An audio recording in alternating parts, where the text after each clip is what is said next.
Vážení voliči a kandidáti do parlamentu.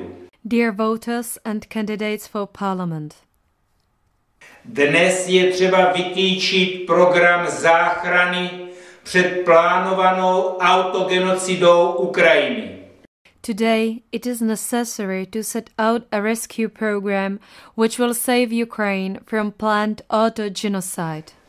Zamaskované změny v legislativě už postupně uzákoňují sebezničení národa. Disguised changes in legislation gradually legalize a process of nationwide self-destruction. Děje se to pod tlakem nadnárodních systémů OSN, EU, Rady Evropy, světových bankéřů, zednářů a jimi dotovaných dobročinných fondů a organizací. It takes place under the pressure of supranational systems of the United Nations, European Union, Council of Europe, World Bankers, Freemasons and charitable funds and organizations subsidized by them. Hlavní linie skryté likvidace národa je vyjádřena 3 body. The main line of the hidden policy of destruction of the nation is expressed in 3 points. Za prvé uzákoňování gender homosexualismu. Firstly, legalization of gender homosexualism. Za druhé uzákoňování juvenilních mechanismů ke kradení dětí. Secondly, legalization of juvenile justice mechanisms for purposes of stealing of children. Za třetí uzákoňování totální kontroly a zbavování všech svobod a práv každého Ukrajince. Legalization of total control over every Ukrainian citizen and deprivation of all freedoms and rights. Děje se to prostřednictvím jediného státního demografického registru a následnou čipizací. This is done through a unified state demographic register and subsequent chip implantation.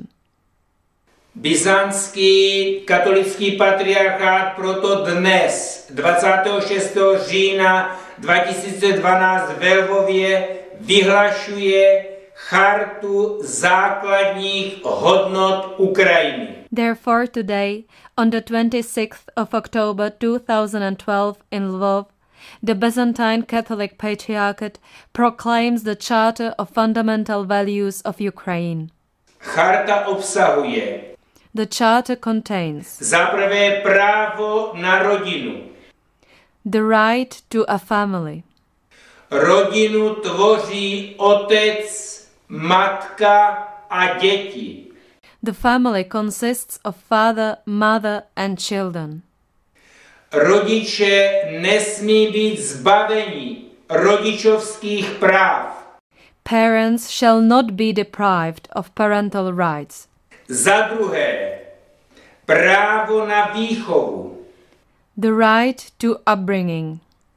Za A. First, Stát musí dát takové zákony a vést takovou rodinnou politiku, která zabezpečí zdravou morální výchovu.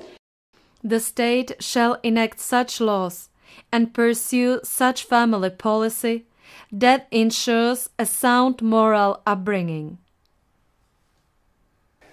Děti musí být varovány před současnými destruktivními vlivy, které vedou k jejich morálnímu i fyzickému sebezničení. Children shall be warned against the current destructive influences that lead to their moral and physical destruction. Za B. Second, Stát musí zakázat gender ideologii v zákonodárství a ve všech státních strukturách, především ve školství, počínaje od mateřských škol. the state shall prohibit gender ideology in legislation and in all state structures, especially in education, starting from kindergartens. Přijetí zvrácené gender ideologie způsobuje psychickou chorobu schizofrenii.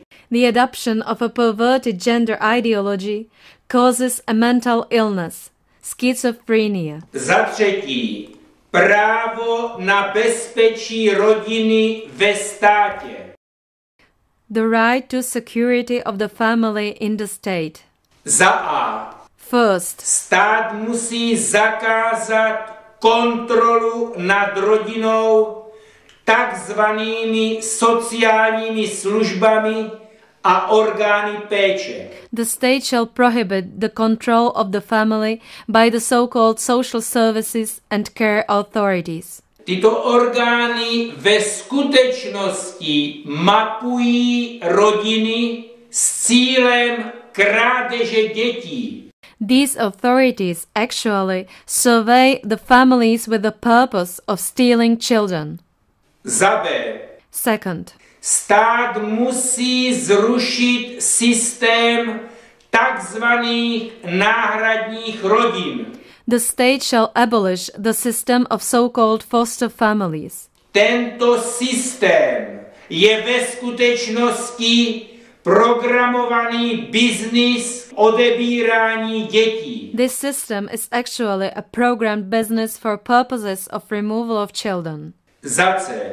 Third, Stát musí zrušit všechny zákony, které vtělují ideologii systému juvenilní justice pod jakýmikoliv názvy. the state shall repeal all laws which embody the ideology of the juvenile justice system under whatever terms. Ve skutečnosti jde o zavedení nejkrutějšího mechanismu k tyranii a satanizaci dětí. In fact, these laws implement the cruelest mechanism towards tyranny and satanization of children. Za D. Fourth, Stát musí nenarušenou konstitucí garantovat rodinné, morální a křesťanské hodnoty. the state shall preserve the constitution and hence guarantee family, moral and Christian values. Stát tyto hodnoty musí chránit před diskriminací ze strany nadnárodních, homosexuálních a čipizačních systémů. The state shall protect these values against discrimination by supranational, homosexual and shipping systems. Vážení voliči a vážení kandidáti do parlamentu. Dear voters and parliamentary candidates, Dnes jsou rodiče a děti už v celosvětovém měřítku vystaveni nejkrutější tyranii, juvenilními systémy a homosexualismem. today parents and children are globally exposed to the most ruthless tyranny imposed by juvenile systems and homosexualism. Cílem je zlikvidovat rodinu jako základní instituci demokratického státu. The aim is to destroy the family as the basic institution of a democratic state. Každý poslanec, pokud se pokládá za morálního občana a patriota Ukrajiny, musí na to reagovat.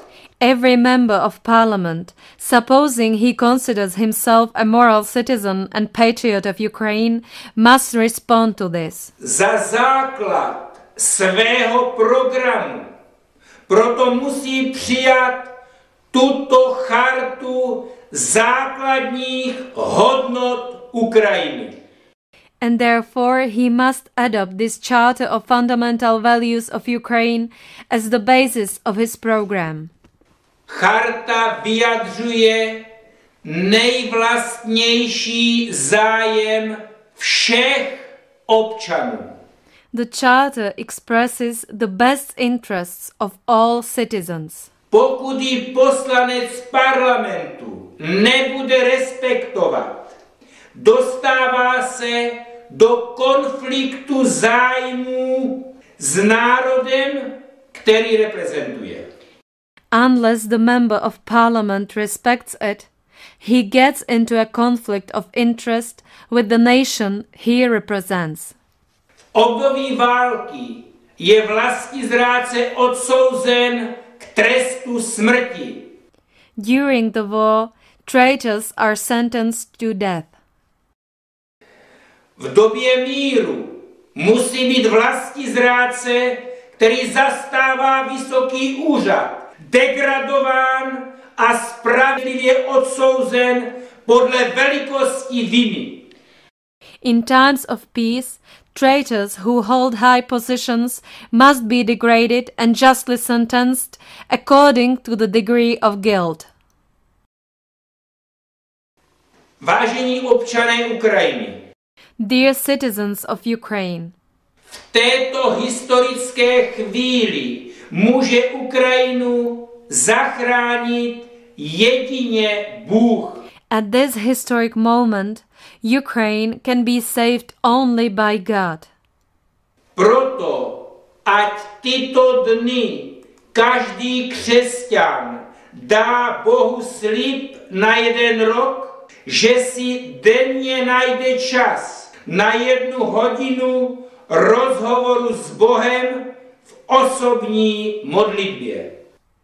Therefore, let every Christian make a promise to God these days that every day throughout the year he will find time and spend 1 hour in a conversation with God in personal prayer. Tím bude vytvořena nepřetržitá modlitba. This will create a net of continuous prayer. Bůh za to slibuje záchranu Ukrajiny před připravenou autogenocidou. In return, God promises to save Ukraine from planned auto-genocide. Za Boha a za Ukrajinu. For God and for Ukraine.